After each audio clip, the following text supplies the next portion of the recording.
Bueno, buenas compañeros y profesor. Este es el análisis de caso sobre el libro de McDonald's. Este trabajo es realizado por Oldemar Campos, mi persona, Urias Calderón, Reni López, Justin Rojas, Flor Guerrero y Ryan Jiménez. Bueno, primeramente, los fundadores de McDonald's fueron los hermanos Richard y Maurice McDonald y después Ray Kroc. Se les unió para crear el imperio que todos conocemos porque fue Ray a quien se le ocurrió la idea de expandir este concepto por todo Estados Unidos y consecuentemente por el resto del mundo. Bueno, primeramente, McDonald's es una empresa muy selectiva. Nunca han anunciado para traer franquiciados. Más bien con los años han ganado una buena reputación para los inversores.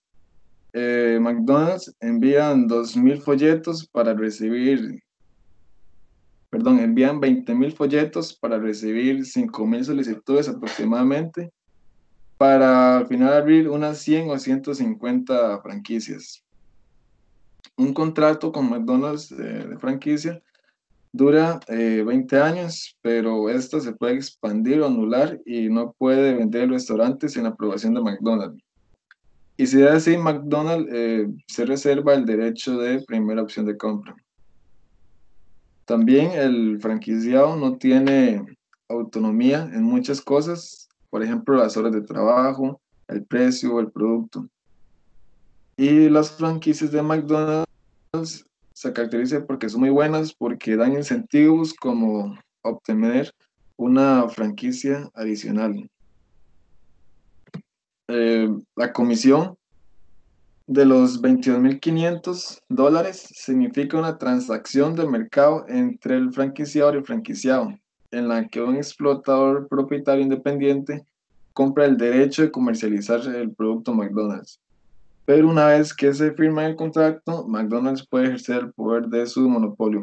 Esta comisión, como decía en el libro, primero la realiza el franquiciado y después, al final del contrato, se le devuelve.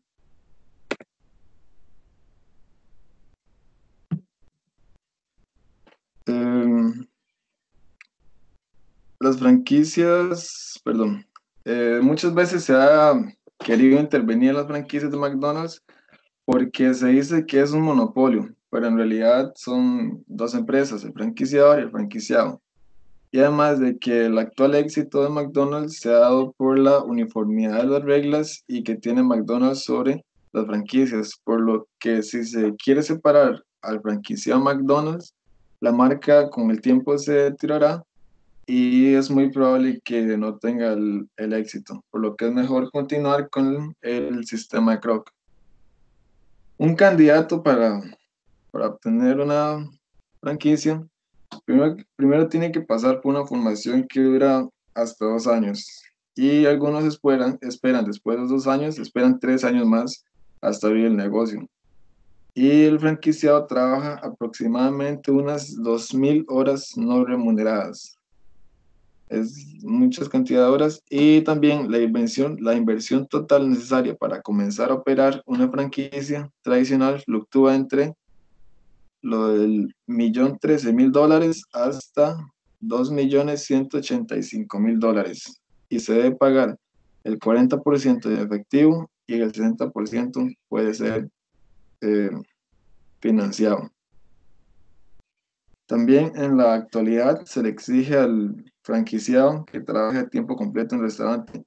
Esto para que no haya problemas entre el franquiciado y McDonald's, porque así los beneficios van a depender en gran manera del franquiciado. Siguiente.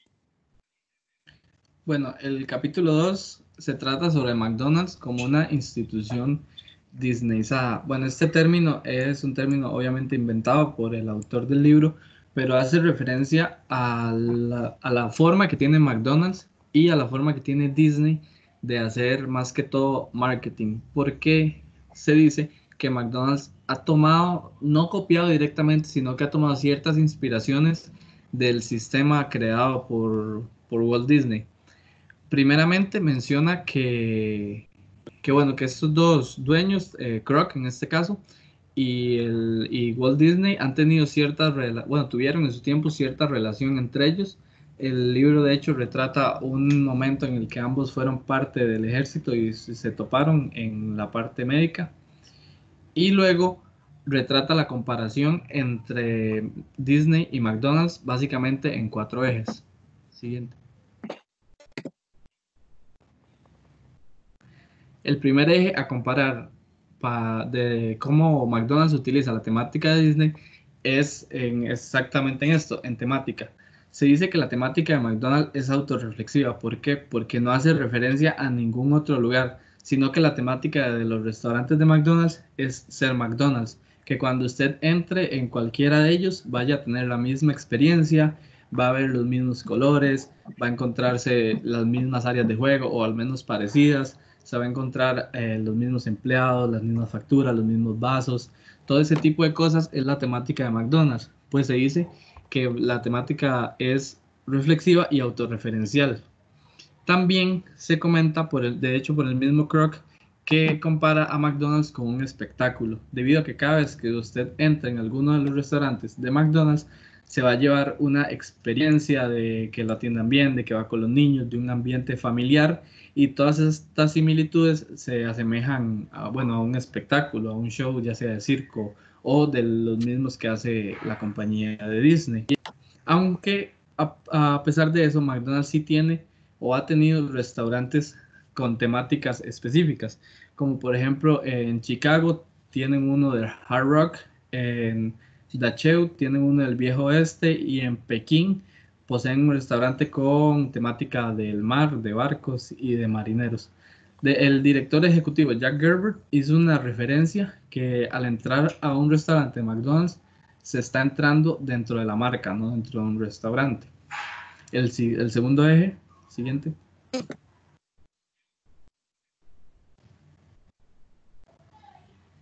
Ok, el segundo eje es sobre el merchandising. Como antes lo mencionaba, McDonald's es autorreflexivo. Entonces, a pesar de que han tenido varios personajes importantes, siempre hacen referencia a su propio logo. Y esto McDonald's, el merchandising lo maneja de dos maneras. Una, en sus productos alimenticios, que, bueno, como podemos ver, todas las bolsas tienen el logo de McDonald's, todos los vasos tienen el logo de McDonald's, las bandejas a la hora de comer, las servilletas muchas veces. Incluso las pajillas tienen los logos de McDonald's en diferentes presentaciones, ya sea para niños o para adultos. Y esa es una manera en la que ellos venden su merchandising. Y aparte de eso, también tienen tiendas físicas en Estados Unidos, para ser específico, en Orlando Disney. Tienen una tienda de objetos de McDonald's, como pueden ver en la imagen de ahí arriba. Tienen paraguas, tienen camisetas, tienen medias. También se dice que el merchandising de McDonald's se ha metido en otras zonas. Por ejemplo, en el béisbol han hecho vallas publicitarias y cosas por el estilo. También venden tarros de galletas y se puede observar muchos productos de este tipo en esta tienda. Pues aquí en el país no lo tenemos, pero en Estados Unidos esto es algo más común. Entonces McDonald's lo ha ido incorporando y esta es otra similitud que tienen con Disney, la venta de sus propios productos al público. Siguiente.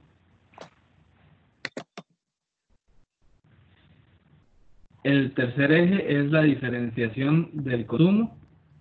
Bueno, McDonald's, a pesar de ser un restaurante de comida rápida, siempre se ha diferenciado de los demás, pues su eje principal o su enfoque durante mucho tiempo fue el público infantil, porque se dieron cuenta de que los niños hacían que los padres fueran a sus restaurantes, porque los niños disfrutaban más de esta experiencia, de este espectáculo, como mencionaba antes, que les brindaba el restaurante, como por ejemplo con las Happy Meals o las cajitas felices, que fue y ha sido durante mucho tiempo un atractivo muy poderoso de McDonald's. Y aquí es donde se da otra similitud con lo de Disney, debido a que McDonald's en su época realizó una alianza estratégica con Disney para así eh, vender los productos de sus películas y poder atraer mucho más a ese público infantil que tanto deseaban.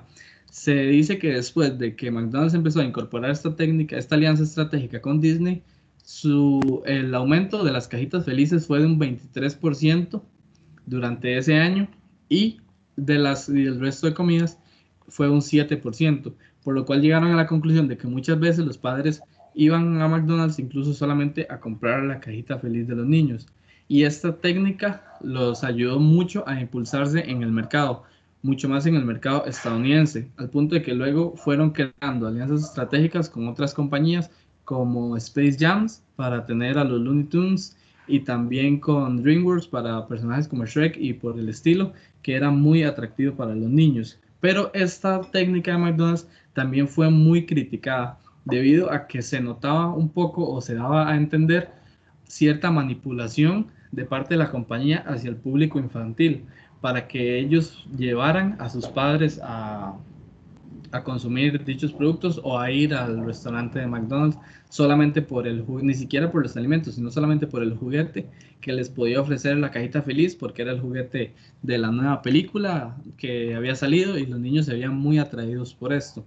Y esto llevó a McDonald's a convertirse en el mayor distribuidor de juguetes de la compañía Disney, lo cual si nos ponemos a pensar es un poco grande debido a que Disney es una franquicia inmensa y McDonald's se convirtió en el mayor distribuidor de juguetes. También se dice que McDonald's se metió en otros sectores, como antes mencioné, en los deportes, en centros comerciales, en parques de atracción, incluso tenían publicidad en bases militares, lo cual es un poco sorprendente. Siguiente. Y finalmente, la última comparación entre McDonald's y Disney es el trabajo emocional que brinda la empresa, debido a que esta franquicia invierte mucho en lo que es su personal, porque el personal necesita transmitir esa sensación de, como decíamos antes, de un espectáculo, de un ambiente familiar, de una sensación, más que ir a comer, sino toda la experiencia. Por eso se dice que los empleados de McDonald's están muy bien capacitados en toda la parte de servicio al cliente, que su fortaleza es la amabilidad, el entusiasmo, el intentar complacer a todas las necesidades de los clientes y siempre brindando una sonrisa. Por eso se dice que su personal está muy bien instruidos y también que su atención a los clientes está muy bien trabajada. Esto también refuerza, como dije antes, la comparación entre McDonald's y el espectáculo. Y también se dice que esta técnica de generar alegría o felicidad no está solamente en el personal de caja o en el personal que atiende directamente a los empleados, sino que es una técnica que McDonald's trabaja desde arriba en toda su ética empresarial, desde los altos mandos. Tratan igual a los empleados, a como los empleados deben tratar a los clientes. Así McDonald's maneja su cultura organizacional y la fortalece mucho más desde arriba. Así los empleados no solamente van a ver que ellos deben tratar a los clientes así, sino que también a ellos los están tratando de esa manera. Finalmente, estos son los cuatro ejes que hacen comparar a McDonald's con Disney. A pesar de que cada uno tiene sus diferencias y están involucrados en diferentes sectores, es claro que no se puede hablar de franquicias sin tomar en cuenta a estas dos grandes empresas porque han sido pilares durante mucho tiempo, tanto en los Estados Unidos como en el mundo. Y las dos se han ido adaptando muy bien a diferentes culturas, como posteriormente vamos a ver. Y se dice que han tenido una gran influencia a nivel mundial sobre otras franquicias, como por ejemplo Taco Bell, KFC, Burger King y franquicias por el estilo, que también han tenido fuertes impactos en este tema, pero no tan grandes como la compañía de McDonald's y Disney. Siguiente. Buenas tardes, profesor y compañeros. A mí corresponde hablar sobre el capítulo 3. En este capítulo vamos a hablar sobre los límites del mercado de masas. En 1993, McDonald's se encontraba en un crecimiento sostenido desde hace más de 40 años. En estos años cambió totalmente el modo de comer de los norteamericanos, introduciéndoles por primera vez el concepto de comida rápida que tanto caracteriza hoy en día a McDonald's. Ese concepto en estos años era totalmente desconocido por los norteamericanos y fue McDonald's el que los llevó a conocerlo y el que los hizo adaptarse también a este. En este menú de ese tiempo de McDonald's de comida rápida consistía básicamente en hamburguesas, papas fritas y batidos elaborados muy rápidamente. En muy poco tiempo, esta estrategia de mercado la llevó a convertirse de un simple puesto de hamburguesas a toda una institución estadounidense. Como dato interesante, en esos años, de forma muy irónica, el gran interés por la McDonaldización ha coincidido con el declive de McDonald's, o coincidió con un declive de McDonald's. Un ejemplo de esto es que las acciones de la empresa en 1999 alcanzaron un máximo de $49, mientras que para el 2003 valían nada más 22. Esto en esos años dejó ver una caída del 55%. Las acciones que llevaron, esta caída llevó a McDonald's a tomar acciones que pudieran levantar la empresa, como en diciembre de 2002, la compañía anunció por primera vez pérdidas trimestrales. Como consecuencia de estas acciones, las soluciones que ellos vieron fueron cerrar completamente operaciones en 3 países y cerrar más de 700 restaurantes en el mundo. Esas malas cifras de McDonald's se consideraron solamente como un revés temporal, ya que seguían teniendo el 40% del mercado de comidas rápidas. Visión que se consideró acertada, ya que McDonald's siguió creciendo como empresa, solamente que a un ritmo más lento que hace unos años. Siguiente.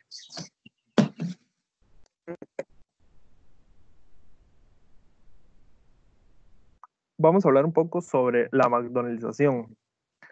Esta teoría es muy conocida por los habitantes de McDonald's. La dijo George Ritzer y analiza qué elementos empresariales subyacen a la cultura de masas para demostrar de por qué el modo que utiliza McDonald's hace que el consumo en masa sea posible y rentable. Básicamente, George habla sobre cómo McDonald's ha podido llamar tanta gente o cómo logró llamar la atención de tanta gente en años anteriores donde el concepto de comida rápida no era tan conocido para ellos. Bajo esta teoría, la eficiencia de McDonald's ha sido que sus restaurantes podrían ofrecer precios más bajos, un servicio de calidad y mucho más rápido que todos sus competidores. Esto ha sido como estas tres acciones que lograron implementar los restaurantes de McDonald's han sido como lo que le ha llevado a su éxito en cuanto a atracción de mercado. Siguiente. Vamos a hablar sobre la McDonaldización en el mundo. La teoría de la McDonaldización en el mundo no dio, la teoría de la McDonaldización no dio resultados en todo el mundo, como sí los dio en Estados Unidos. Más allá de ser el tipo de productos o empresa, fue específicamente por las personas de esos lugares, básicamente porque en muchos países son lugares están totalmente acostumbrados a basarse en tipos de comidas muy tradicionales o muy naturales, ya que son las preferencias de todos sus habitantes. Bueno, en muchos países alrededor del mundo siempre se prefiere lo natural, lo tradicional, lo que se está hablando, y en ese aspecto McDonald's no pudo competir, como sí lo hizo en otros países donde sí fue bien recibido y adoptado por las personas residentes. Siguiente.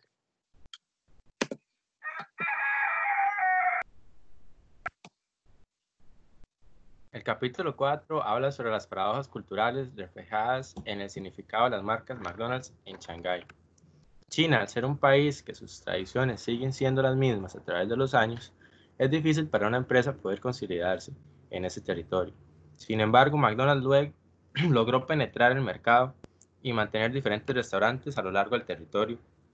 En este caso, nos vamos a centrar en los restaurantes ubicados en Shanghái. Siguiente.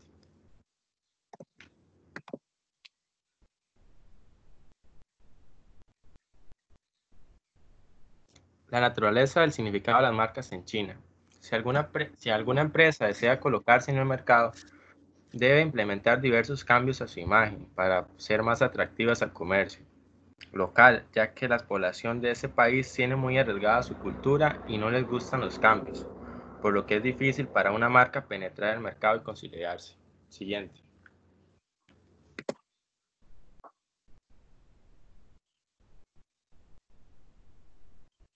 La naturaleza paradójica del espacio social. Para entender mejor el impacto que tiene McDonald's en China, se plantearon 3 escenarios donde el espacio físico es primordial.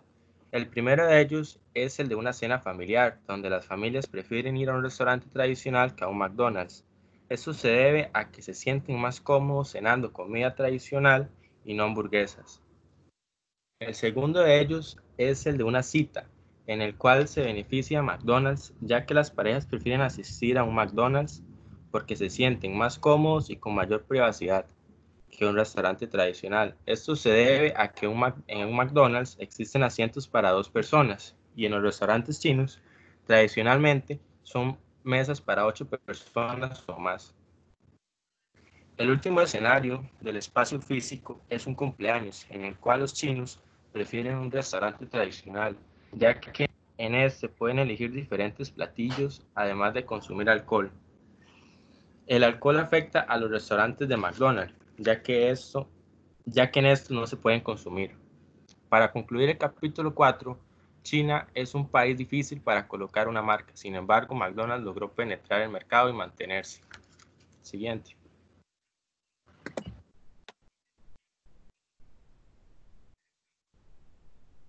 Ok, en el capítulo 5 habla más que todo de las asociaciones verdes. En esto referenciado más que todo a la alianza que tuvo McDonald's con el Fondo para la Defensa del Medio Ambiente.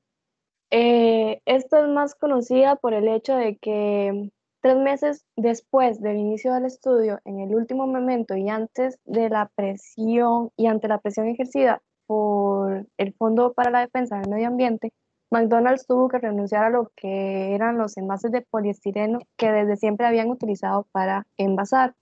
La asociación McDonald's y EDF, mejor como las siglas,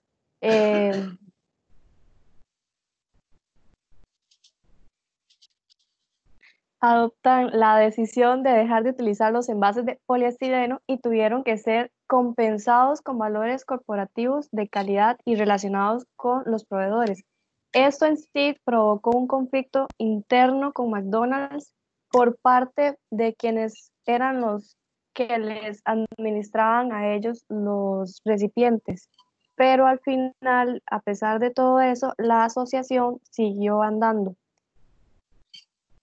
McDonald's como EDF descubrieron que era necesario para ellos alejarse de los comportamientos y del discurso de las políticas medioambientales para que de esta forma la asociación fuera viable para ayudar a ambas partes de mantener sus antiguas identidades.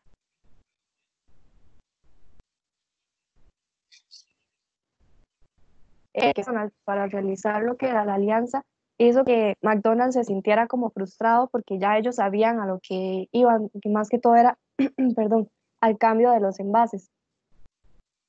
Siguiente.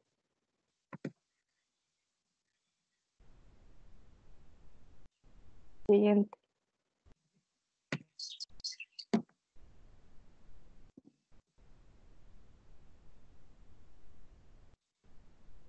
Así más o menos como se ve en la imagen es como se hacen las alianzas. Siguiente. Ok. Sobre la historia entre EDF y McDonald's, el 1 de agosto de 1990, perdón, el 2 de octubre de 1990, McDonald's amplía su programa de reciclado de envases de poliestireno con tapa a Los Ángeles y al sur de California. Seguidamente, el 1 de noviembre de 1990, McDonald's deja de utilizar los envases de poliestireno con tapa. Después, en noviembre de 1990 hasta 1991, la industria del plástico organiza una campaña publicitaria y EDF responde. Seguidamente, el 16 de abril de 1991, McDonald's y EDF publican el estudio realizado por el Grupo de Trabajo Conjunto y un plan de acción basado en 42 pasos para mejorar las prácticas medioambientales de la empresa. Después, en En ese mismo año que McDonald's realizó la alianza con EDF, se percibió que estos eran más ecológicos que sus competidores. Sin embargo, los ecologistas lo criticaron. También, según el análisis del informe de 1989, la empresa solamente trataba de venderse como una empresa que se preocupaba por el bienestar medioambiental. Lejos de parecer un informe financiero, parecía más que todo un folleto de sociedad ornitológica. Esto porque venían imágenes de la naturaleza y también de cómo el hombre se tiene que relacionar con la naturaleza.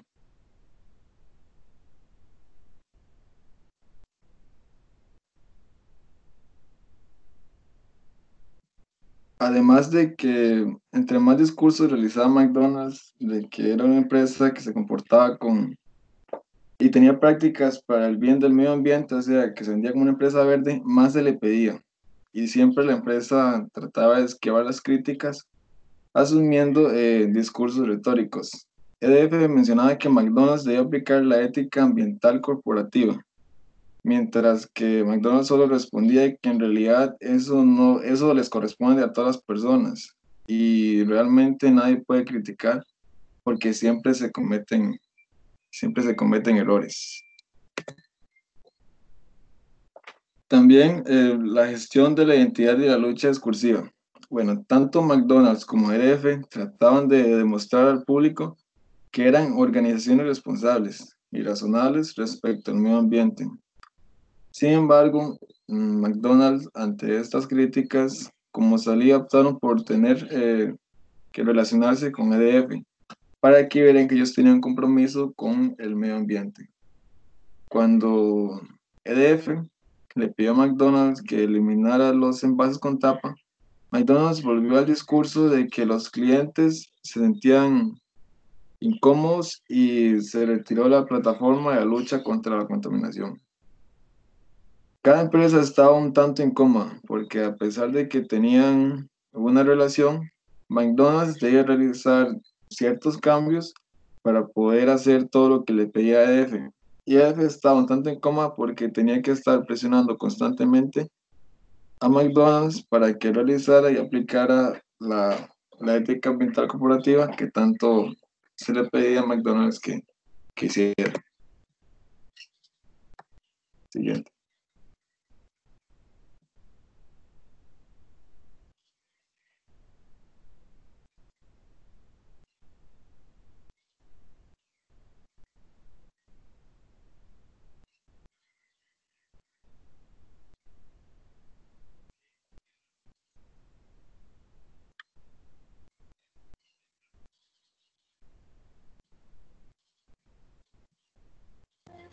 Ok, en cuanto al capítulo 6, este trata acerca de un estudio enfocado en los cambios realizados en grupos directivos de los locales que estaban localizados en Gales. Esto pretendía reducir lo que era la estructura jerárquica y otorgar también mayor autoridad a los miembros. Siguiente.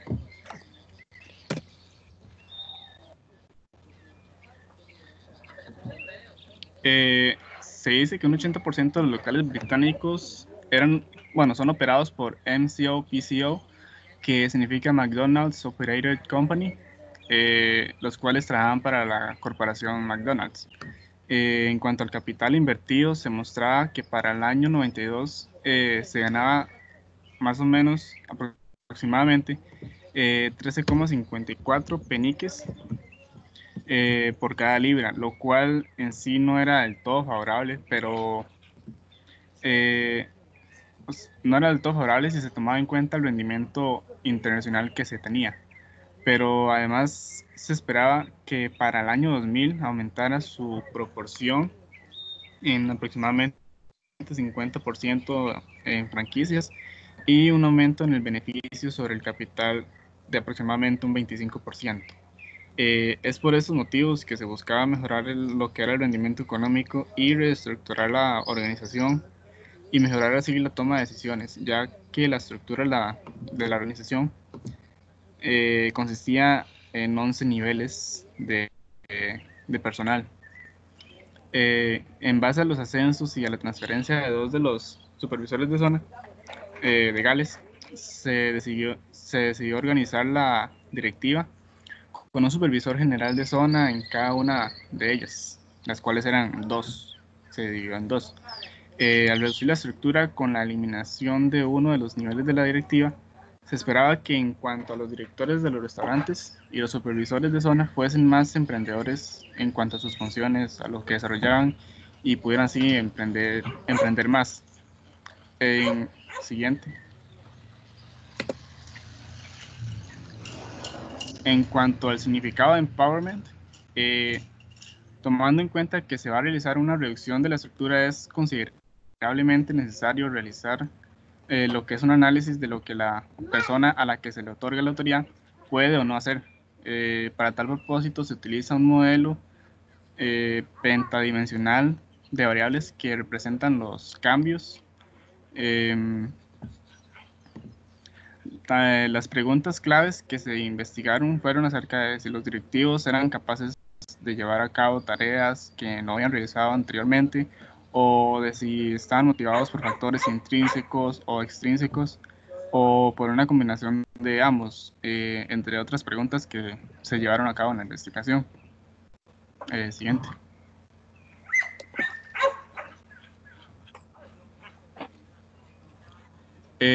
Ya en lo que eran las conclusiones, lo que se obtuvo en cuanto a los directores de restaurante era que la mayoría de los directores de restaurante afirmaron tener buenas relaciones con los supervisores de zona.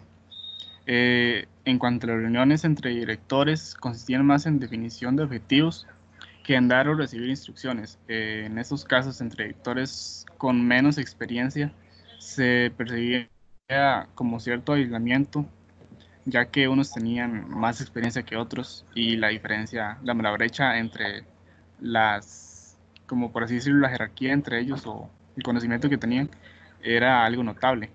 En cuanto en muchos casos de los supervisores de zona habían tendido a dejar que los directores más experimentados se las arreglaran. Siguiente.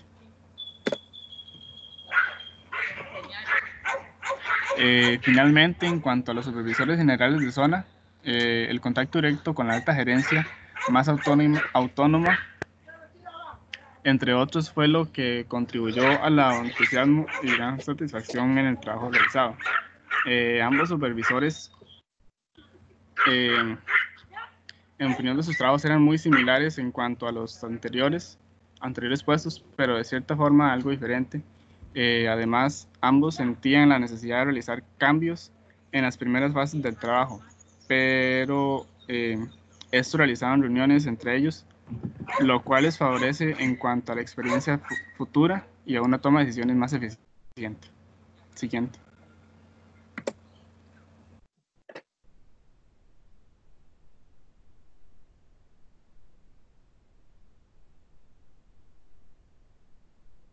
Ok, ya para finalizar tenemos el capítulo 7, que es ficción y humor en la transformación de las estrategias narrativas de McDonald's.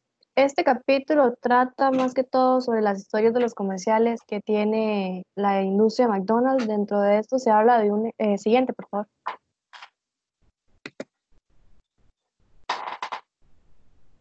De esto se habla de la lectura bakhtiniana, o también conocida como la lectura de Bakhtin, que es el señor que se muestra en imagen, el cual trata en el que se debe emplear una historia grotesca y en donde realmente la mayoría termina como en un renacimiento.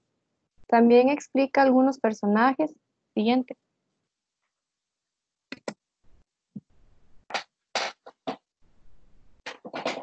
Como lo es Birdie, que ella es una nugget en principio, pero después pasó a ser un pájaro mitad niña. También tenemos a Gimse, que es una masa uniforme púrpura que vendría representando a un batido de leche. Y por último sería Hamburglar, que sería el que tenemos abajo. La cabeza de él vendría siendo como parecida a la de los Rugrats, y en sí los comerciales siempre sale como el malo y que se roba las hamburguesas, y estos dos junto con el payaso McDonald's se encargan de rescatar las hamburguesas. Siguiente, por favor. También trata de cómo, siguiente, por favor, en cómo en las industrias McDonald's se han tenido que ir acoplando a las diferentes naciones en las cuales se encuentran sus diferentes industrias, ya sea dependiendo de la cultura del país, puede variar el menú y la forma de contratación de personal y el trato a los clientes.